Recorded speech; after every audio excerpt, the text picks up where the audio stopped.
किले का निर्माण लाल बलुआ पत्थरों और ईंटों से किया गया था। जोड़ लगाने के लिए चूना, गुड़, बेल आदि को गर्म कर इस्तेमाल किया गया था। जीर्ण अवस्था में आज भी यह दर्शनीय है। गणेश द्वार के सामने चौखट पर उत्कृष्ट नक्काशी देखते ही बनती है। चौखट के दोनों तरफ गंगा और जमुना देवी की प्रतिमाएं हैं। द्वार पर शिव जी, ब्रह्मा और विष्णु की प्रतिमाएं भी हैं। नवग्रह और कार्तिकेय की प्रतिमा भी अद्भुत है।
यहीं पर मौजूद एक प्रतिमा का केवल सर और पंजे ही मौजूद हैं। इसे कोपल्ला वीर की प्रतिमा बताया जाता है।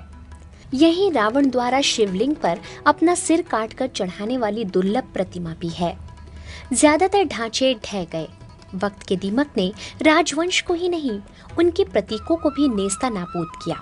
लेकिन यह स्मारक सिर्फ राजशाही का ही प्रतीक भर नहीं है। इनसे उस दौर की वास्तुकला, शासन व्यवस्था, समाज व्यवस्था की भी जानकारी मिलती है। कलचुरी शासकों ने यहाँ लंबे समय तक राज किया, जिनकी गतिविधियों का केंद्र यही गज किला रहा है। उस दौर में राज्य की आय का प्रमुख साधन भू राजस्व ही था। इसके अलावा व्यापार कर, चारागाह कर, अपराधियों को अर्थदंड, अवैध शराब निर्माण पर अर्थदंड के रूप में आय अर्जित की जाती थी। उस समय भी आज की ही तरह मंडियां और युगा या टुंगा नाम से कारोबार करने का लाइसेंस दिया जाता था। इससे सिद्ध होता है कि उस समय भी यहाँ आधुनिक व्यवहार की परंपरा शुरू हो गई थी। कलचुरी शासक सभी धर्मों और जातियों को सम्मान देते थे। वर्ण व्यवस्था भले ही लागू थी, मगर वैश्यों को भी उच्च पद देने के प्रमाण हैं।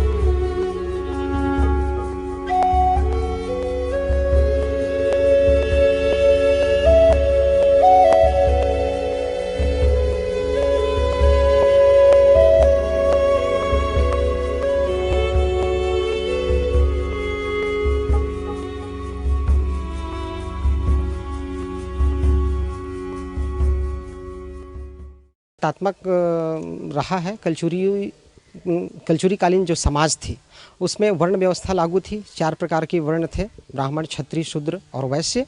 और हालांकि वर्ण व्यवस्था में उस समय जो ग्रंथों में उल्लेख मिलता है, छुआछूत जैसी कोई बात नहीं थी। हाँ, पर्दा प्रथा का रिवाज था। राज परिवार की महिलाएं पर्दा किया करती थीं। उस समय अनुलोम विवाह की जानकारी मिलती है और बाल विवाह भी हुआ करते थे। शिक्षा की व्यवस्था संस्कृत भाषा थी। कलचुरी शासकों की अगली पीढ़ी ने वैभव का विस्तार किया। पृथ्वीदेव द्वितीय और जाज्वल्य देव ने सोने और चांदी का सिक्का चलाकर समृद्धि का परिचय दिया। रण कौशल और मां महामाया की कृपा से यह वंश लंबे समय तक अजेय रहा।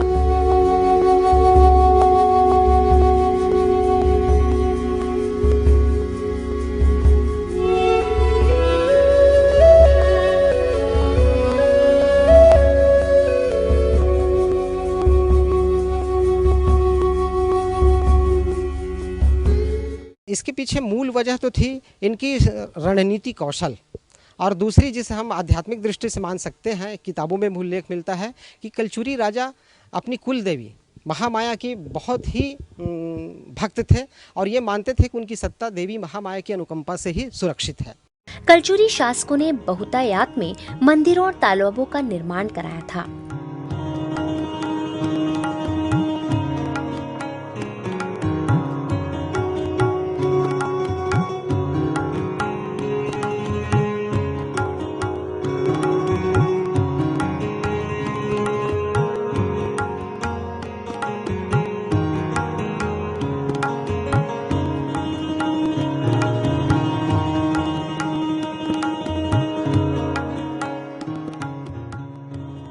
गज किले में भी कई मंदिर और तालाब हैं।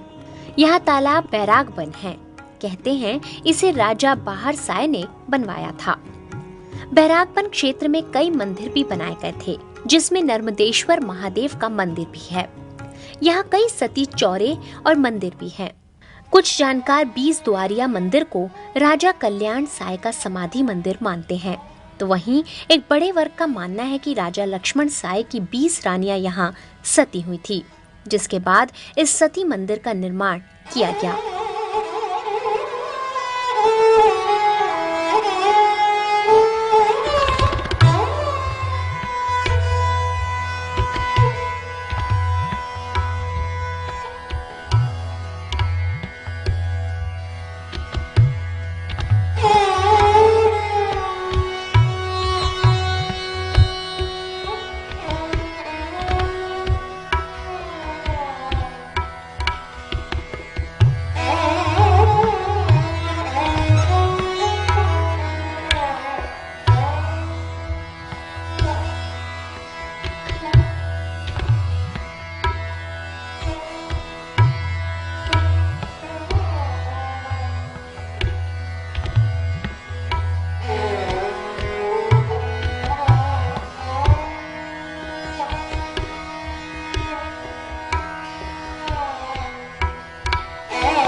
जो 20 द्वारिया मंदिर है हाथी किला के पीछे स्थित है, तो वो राजा के निधन पर वो 20 रानियों द्वारा सती हो गई थी, तो उनको सती मंदिर कहा जाता है, 20 द्वारिया मंदिर कहा जाता है। इससे पता चलता है कि राजा लक्ष्मण साय की 20 रानियां थीं।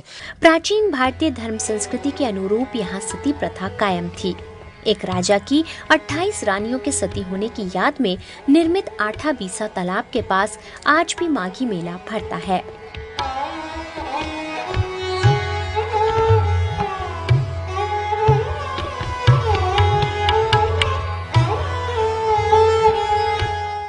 इसी तरीके से रतनपुर का जो मेला है, माघ पूर्णिमा मेला, यह भी एक प्रकार से सती मेला है। माना जाता है कि एक राजा की 28 रानियां थीं जो राजा के निधन होने पर सती हो गई थीं। इसलिए उस तालाब को आठा बीसा कहा जाता है, क्योंकि 8 और 20 मिला के 28 बनते हैं और इस तरह 28 रानियों के होने के संकेत मिलते हैं।